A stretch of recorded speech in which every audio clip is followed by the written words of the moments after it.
For this last example, I need to introduce some terminology. We're going to call the useful life of a process the value for time at which the marginal cost function equals the marginal revenue function. So, in other words, this is where the rate of change in cost equals the rate of change in revenue.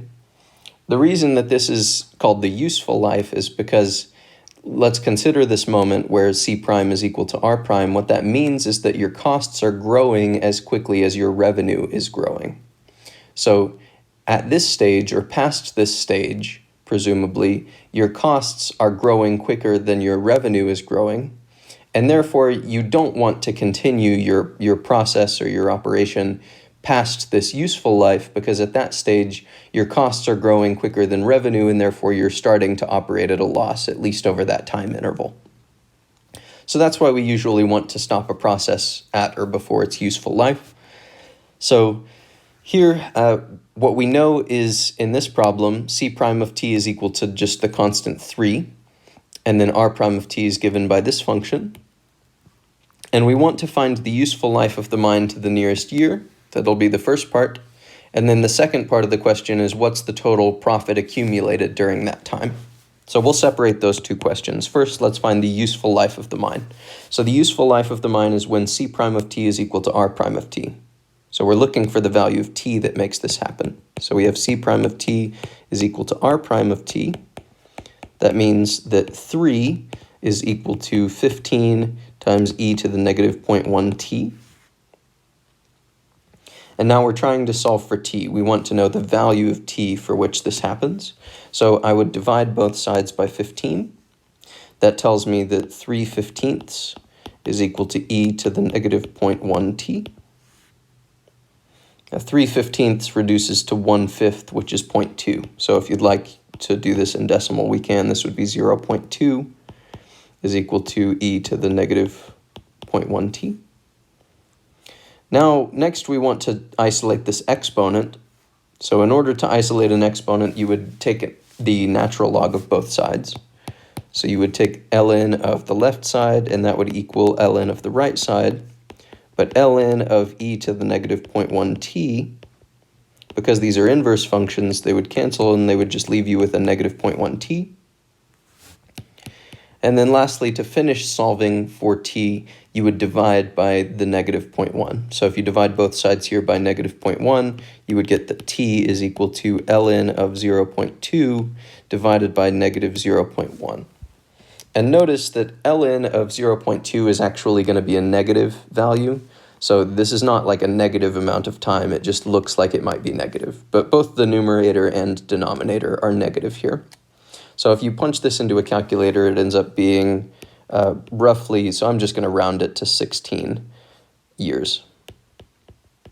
It's 16.1. But just to keep things simple, I'll put it as 16. So 16 years is the useful life of the mine. And now the question is, what's the total profit accumulated during the useful life of the mine? So in other words, what are the total profits over those 16 years? So this is going to be a little bit trickier. So for this, notice that all that we know is the marginal cost and the marginal revenue functions. So let's try to figure out a way of framing this. So what we want is profits over 16 years, given that C prime of t is equal to 3 and R prime of t is equal to 15 times e to the negative 0.1 t. So we want a way of describing the total profits. So we want the profits from the beginning to 16 years in. So I would say that the total profits that we're interested in can be given by the profit function evaluated at 16 years minus the profit function at time 0. So we just want the profits over this 16-year period. And now, for this looks a lot like something that we could use the fundamental theorem of calculus for. And we can. This would be the integral from 0 to 16 of if p is supposed to be the antiderivative, then we would want to be integrating the marginal profit function. Because when you integrate p prime, you would get p. So based on the fundamental theorem of calculus, this is what we're looking for. But remember that we need to express this profit function in terms of C and R, because the only information that we have here is the marginal revenue and the marginal cost. So if the profit function is equal to R of t minus C of t, then if you take a derivative on both sides here, what we would get is that P prime of t is equal to R prime minus C prime. So we'll use that here.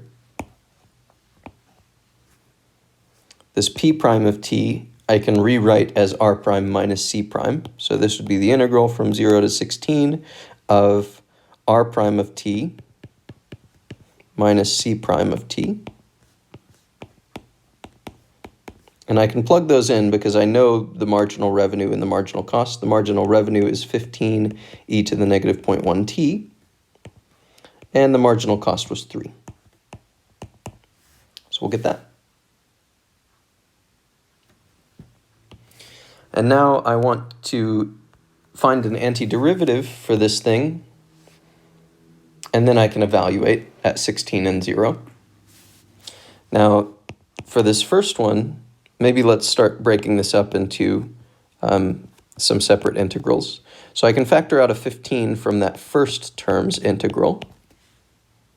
So I would get this as our first term. And then the second term, I would just be subtracting the integral from 0 to 16 of 3 dt. So let's try to evaluate both of these. Now for that first integral, I'm probably going to need a u substitution because I have this inside function, which is a negative 0.1 t.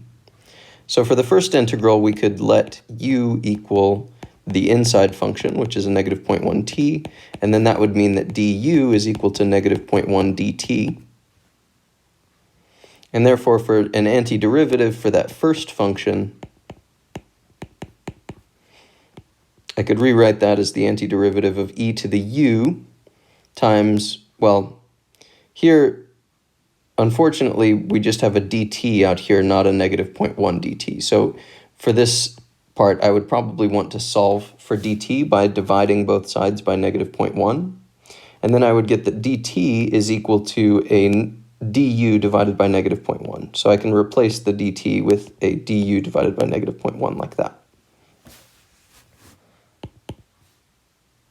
Okay, and then if I'd like, I can factor out that negative 0.1, leaving me with just the integral of e to the u du. And this would end up being a negative, 1 divided by 0.1 times, when you integrate e to the u, you just get e to the u again. So this would end up being e to the u. And if you want, you can clean this up a little bit. Division by 0.1 is the same thing as multiplication by 10. So you could rewrite this as a negative 10 e to the u. And you should technically have plus c's here if you're doing the general antiderivative, but we don't need the general antiderivative here because we're doing a definite integral. So at the end, if you want to plug in the original value for u, this would be a negative 10 e to the negative 0.1 t plus a c. So now we found the antiderivative for that first integral. This would end up being a negative 10 e to the negative 0.1 t.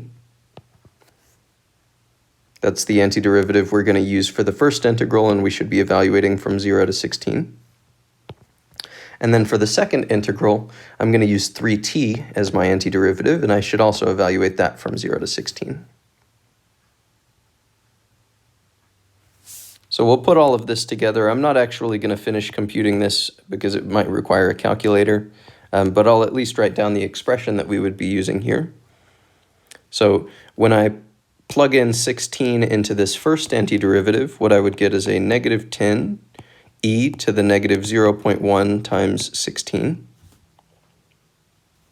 And then I should subtract what I get whenever I plug in the bottom bound, which is 0. So this would be minus 10 times e to the negative 0.1 times 0. So that's what we get for the evaluations in that first integral. For the second integral, I would be subtracting 3 times a 16 minus 3 times a 0. And again, you could clean this up quite a bit, but I'm not going to worry about it. I would be okay with an answer like this. All right, so that's the end of the section of notes that we're talking about for today. Next week, we will continue talking about integrals, and we will start to develop some additional techniques for computing.